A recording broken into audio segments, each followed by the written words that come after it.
So today I'm going to talk you through the small yet cumulative habits I put in place to enhance my creativity throughout my day, and stick around till the end to get a bonus, actionable steps you can use to train your creative eye. Before I jump straight in, I thought it would make more sense to discuss what creativity actually is. How can you improve something you may not truly understand, right? And trust me, this part may seem unnecessary, but all will be made clear once we get the basics out of the way. Google's definition of creativity is the use of imagination and original ideas to create something. Although this definition isn't actually wrong, I'd say it's largely inaccurate, especially when applied to the art space. Think of it this way, right? If someone were to have absolutely no creativity whatsoever, their brain a blank slate, and they wanted to increase it in the same way you probably want to now, would it make a lot of sense to say, oh, use your imagination and original ideas, both of which you don't have? No, right? In order to have original ideas and an imagination at all, you have to gain information about a topic first. But what information would be best to build an imagination? As a general rule of thumb, I tend to lean towards researching and learning about the thing I want to get better at and more creative in. So right now, I'm learning how to draw and paint digitally, so the content I consume are digital art and art theory tutorials, and examples I can look at are also shown in anime and manga, since I want to create similar stories with my art. I think it's important to add that I think it's best to find content that's also fun and or inspiring to consume. I think inspiration is what I tend to lean towards. And just a disclaimer, try following the 80-20 rule when possible. Spend 80% creating and 20% consuming. This is mainly to avoid the trap of endless consumption, where you're left with a gold mine's worth of knowledge and your information is actually great now, but you end up not taking action with all the stuff you learn. Of course, in the beginning, you'll need to spend longer learning, obviously, if you don't actually know much about the topic, but always try to be aware of how much you're consuming versus how much you're actually creating. So, now that I've explained why I think the definition of creativity isn't quite right, let's tweak it a little bit. The definition of creativity I just described is kind of backwards in a sense. If I had to change it, it would be creativity, how refined the ability is to use what one knows and understands to create something new or different. This altered definition makes creativity no longer this binary quality that people have or don't have in some cases. Creativity is now how good your imagination is and how well you can use it to create something influenced by your interests. By placing it on a spectrum like this, it mostly gets rid of the debate of are you left-brained or right-brained, are you more analytical or creative. Now it's more how creative are you, which can empower you to figure out how to improve your inventiveness instead of thinking that there's no hope. Okay, so I've mentioned that I tend to watch anime and read manga as a source of art inspiration. And it's not just those things. I observe other artists' work too and try to understand how they created their works. However, if you've tried copying other artists' paintings or drawings, even if it's just a small sketch study, you'll notice that it's a lot different from just looking at it. You begin to realize that the most complex areas of the work are simply made of closely drawn or painted marks. I love doing this when I'm not at home, and I still want to get in some practice. Sometimes it's more spontaneous than that. Perhaps I'm reading a manga and a few panels catch my eye. Maybe it's a few expressions that look really cool, and I have my sketchbook with me, so I want to capture them and add them to my visual library. So I start sketching them to understand how the mangaka drew them. These short and simple artist studies not only allow me to strengthen my weak points, but they actually motivate me when I go back to my regular practice, because I can apply the new information I've just gained. Think of these sketches as notes I'm making for myself. I think that a sketchbook is best for this kind of thing because it's easier to flick through your older pages and find patterns in what you're learning to see what works and what doesn't. And there's just something different about going back to traditional, using a pencil and eraser on physical paper as opposed to using a drawing tablet. There's less pressure, and I normally don't draw big or finished drawings in my sketchbook anymore anyway, so that only adds to the fact. The controversy around the whole draw everyday art advice constantly circulates the internet, and a large portion of the argument against that advice is that drawing every day will burn you out once you run out of creative ideas, and your art won't be as high quality as you just want to get stuff down on the canvas. To some degree, I agree that drawing every day can get out of hand easily, and if taken too seriously, burnout can happen, but I actually try to draw every day, but I don't necessarily make it my mission, and instead, my mission is to study and draw effectively so that I can actually learn from my references and mistakes. This not only saves time, but energy too. If I miss a day, that's fine. I'll spend some extra time reflecting on what I've learned and what I've been learning and what my weak points are that I should be working on. I can come back more refreshed. The goal is to draw often, not necessarily every day, but if that works for you, go for it. Test what makes you feel best. The next point is find your brain's peak time. What I mean by this is everyone has their highest energy moments and lowest energy moments throughout the day. Some people say things like, I'm a morning person or I'm a night owl, and I say that we should play into this. If you can, try to draw when your energy is at its highest. For some people, it may be as soon as they wake up. For others, it may be in the late hours of the evening. Now, why am I saying all this? The reason is that at these peaks in performance during the day, you are more flow prone. This means that when you decide to create at these times, you can get into the zone, into a flow state more quickly, and the ideas you can have are often better during flow. For me, I spent quite a while, maybe a few weeks, experimenting with what times suit me. And I'd say I'm more a morning person, and so I try to make art and work generally around the earlier morning hours. And I'm aware that around the 2 p.m. mark, I am mentally tired, and I just need to chill for another 2 to 3 hours before my brain can work at max output again. Another thing that could be disrupting your creative workflow are distractions. Here we go. In order to learn art quickly and effectively, I make sure to identify and then limit as many distractions as I physically can before I begin working so that I can pour all my attention into my craft.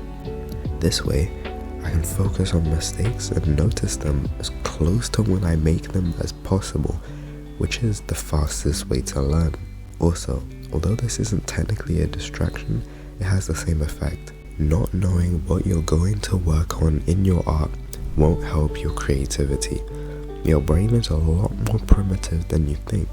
If you don't set out all the work beforehand, how is your brain supposed to create something using your imagination, creativity, when you're doing the equivalent of walking into a pitch black cave with no way to see and expecting to find diamonds?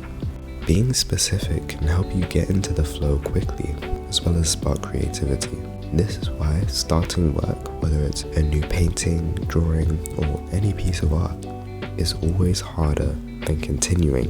In art, I call this blank page syndrome, and the best way to avoid it is to break down the task or tasks at hand down to a T with no gray area, and estimating how long it will take before finally taking action. As with every cognitively demanding activity, there's not much point in doing it without a good night's rest. So sleep is vitally important if you want to get better at drawing. If you're studying art, it's just like studying any other subject. You learn and retain information, but without sleep, that would be like filling up a bucket with water, learning the material for the first time and drilling a massive hole in it and letting the information all pour out. And now all you have is 30% of the topic learned and possibly hours of wasted time. A good 8 to 9 hours is typically what I aim for. 7 hours is normally where I feel lethargic throughout the day and I run out of energy pretty quickly, with 8 or 9 hours being the sweet spot. It's also just as important to make your sleep regular, as in sleeping at the same time every night and waking up at the same time every morning. If I want to wake up at 6 every morning, I'll want to be in bed earlier than 10, since it takes on average 15 minutes to get to sleep. Setting a going to bed alarm might be good for keeping yourself accountable if you tend to go to sleep whenever. Finally, to add on to the old grandma rant about the general health stuff we all heard when we were young, we have exercise. And hold on, before you groan and roll your eyes at me, this is probably the highest return on investment activity you could possibly do for your creativity. It's been proven that moderate intensity exercise, whether it be cardio or resistance training, whatever works for you, can improve your learning capabilities, memory, and basically all the things related to healthy brain function. And you don't even need that much exercise for the health benefits to start showing up. 1 hour of resistance training a week, ideally split into 2 to 3 or so sessions, is all it really takes to see benefits. So it doesn't need to be time consuming like people think exercise does. The final thing I do to maintain a high level of creativity is to essentially get moving outside. Although this sounds a lot like exercise, which it is technically, the main purpose is to achieve optic flow, which is basically your eye and brain's ability to detect where you are in space. If you've ever played Minecraft, it would be like when you change your FOV settings to Quake Pro and see how the edges of the screen seem super stretched out, and especially when you sprint and that things move faster towards the edges. Optic flow isn't just a way of telling where you are in relation to your surroundings, it also alters your mental state and thought patterns. Hence why people tend to clear their heads after a long day of work and go on a walk. Less emotion is tied to your thoughts and art. Things become less hazy and going back to work will feel a lot less like a chore. You can gain a new perspective on whatever it was you left behind. Doing this when faced with a creative problem can bring you a step closer to solving it, and you may feel less frustrated as a result. You can incorporate these walks into breaks away from your art as well as your exercise, like I mentioned before. Even if you think you don't need it, just try it. Trust me, a nice walk in a park once in a while instead of another hour of work is something you won't regret.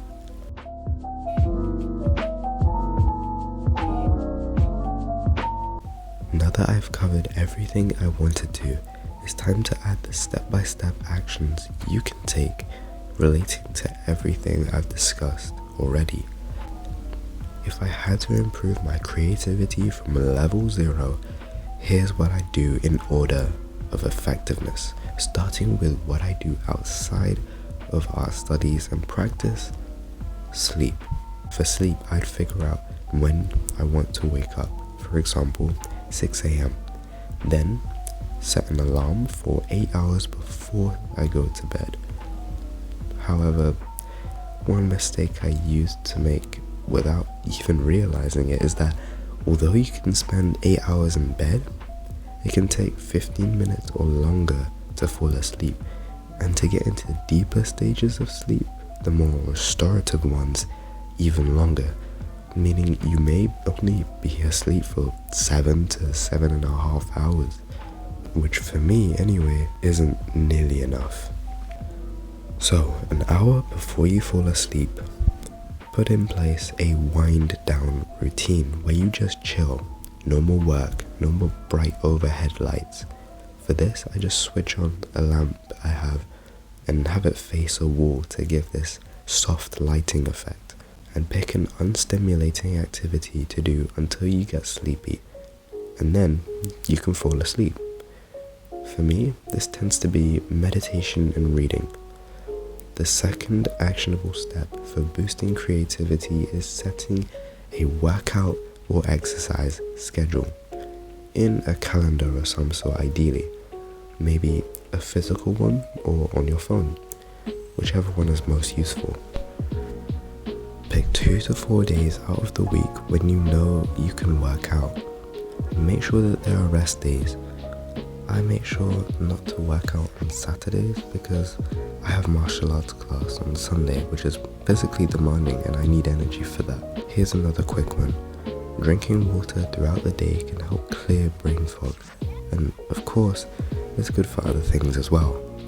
It takes 3 seconds, so why not increase the amount of water you drink?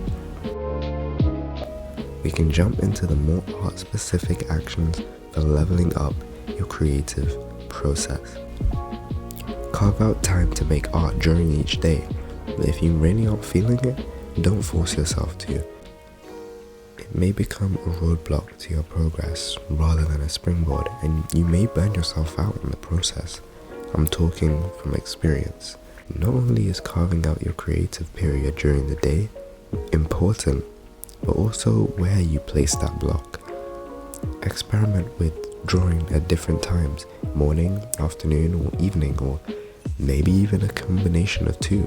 Is it more of a struggle and you have to target your attention towards the right place, or is it smoother after the first 10 minutes? This experimentation may take weeks, so please be patient with it. And finally, before you begin working, figure out your what and why. What are you drawing? In some situations like art studies call for the question, why are you choosing this thing to draw? In order to figure out my what precisely, I normally have in mind a weak point I want to focus on or a character illustration I'd like to make. However, that's only the basic outline. To avoid procrastination, when the time comes to sit down and draw, I break down the task into small, manageable chunks. For example, an intimidating illustration can be broken down into steps, which I normally write down and put them next to me while I draw, kinda like a recipe.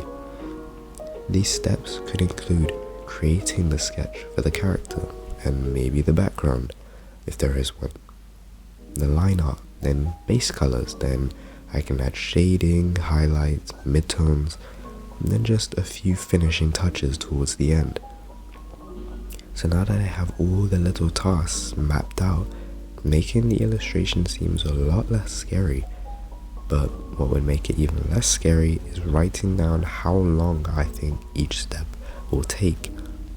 Ideally, this time should depend on how long it normally takes to finish the same or a similar task. Then I'll shorten it slightly to push myself. An example of this could be that the sketch took 10 minutes or less last time, so now I can lower that sketch time to around 8 minutes. Of course, I don't want to be rushing when creating an artwork, as that can lead to a worse result. But sometimes I need a push, and these mini deadlines that I set for myself can keep me slightly out of my comfort zone, which is always good for learning. With all these tips in combination, over time, your imagination and use of it should begin to grow. If there are any tips you aren't so fond of, take the ones you're willing to test out and leave the rest. After all, it is your own unique creative process, and it would be wrong to undermine that. Hopefully this guide to creativity helped you, and if it did, leave a like, share the lessons you've learned from the video in the comments, and subscribe for more videos like this. I tried my best to pour all my knowledge of how I replenish my creative juices into one package anyone can find easily. So if you made it to the end, it would be a shame if you wasted your time and didn't take action after this video. So get creating and always keep improving. See you next time.